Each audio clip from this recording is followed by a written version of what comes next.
Il est l'un des poètes perses les plus célèbres sous les Abbassides.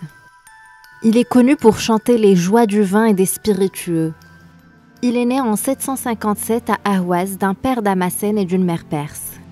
C'est Hassan ibn Hani al-Hakami, connu comme Abu Nawas. Abu Nawas était l'une des merveilles de son temps. Il se distinguait par une poésie exquise et un verbe raffiné qu'il développa en étudiant longuement les poètes classiques et la langue arabe authentique. Plus qu'un fin connaisseur de la poésie uniquement, Abu Nawas était connu pour son grand savoir en matière de jurisprudence religieuse. Abu Nawas était un érudit qui maîtrisait parfaitement les règles et la fatwa. Il était clairvoyant, doté d'une grande capacité à mémoriser et à assimiler de nouvelles connaissances.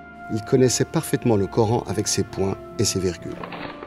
Abu Nawas a beaucoup loué le calife abbasside Haroun al-Rachid qu'il a joint à sa cour après avoir été fasciné par la beauté et l'éloquence de ses poèmes. C'est ainsi qu'Abu Nawas a vécu auprès du calife dans le luxe des palais abbassides. Cependant, Haroun al-Rachid l'a souvent emprisonné à cause de ses mentions érotiques et explicitement sexuelles dans sa poésie. Ce Perse avait un fort caractère et avait connaissance de toutes les cultures dans lesquelles il baigna, notamment la perse, l'arabo-musulmane, l'indienne, la grecque, la juive et la chrétienne. Lorsqu'Haroun al-Rachid prit le pouvoir, il érigea Abu Nawas en tant que poète attitré de la cour, car ce dernier était le meilleur poète de son temps. Cependant, il n'était pas toujours source de fierté pour le calife abbasside, qui ne voyait pas d'un bon œil son goût pour la poésie bachique, libertine et érotique. Pour cette raison, il le fit prisonnier à plusieurs reprises. Abu Nawas s'est d'ailleurs fait connaître pour ses poésies faisant la part belle au vin, aux boissons et à son amour pour les jeunes garçons.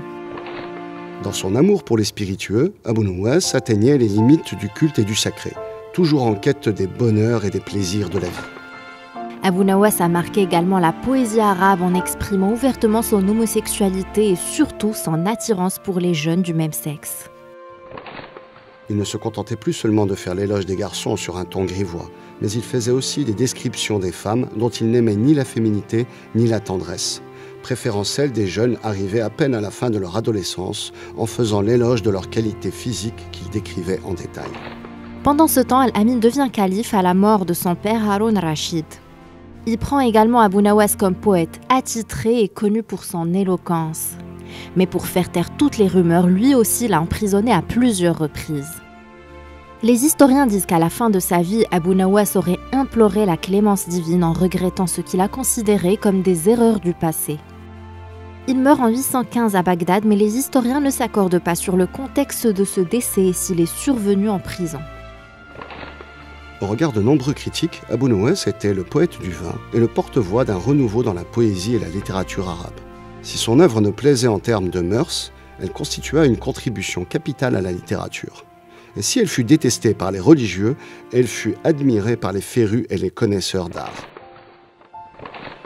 Abu Nawas intégra à la poésie écrite arabe quelque chose de nouveau, comme aucun de ses prédécesseurs ne fit.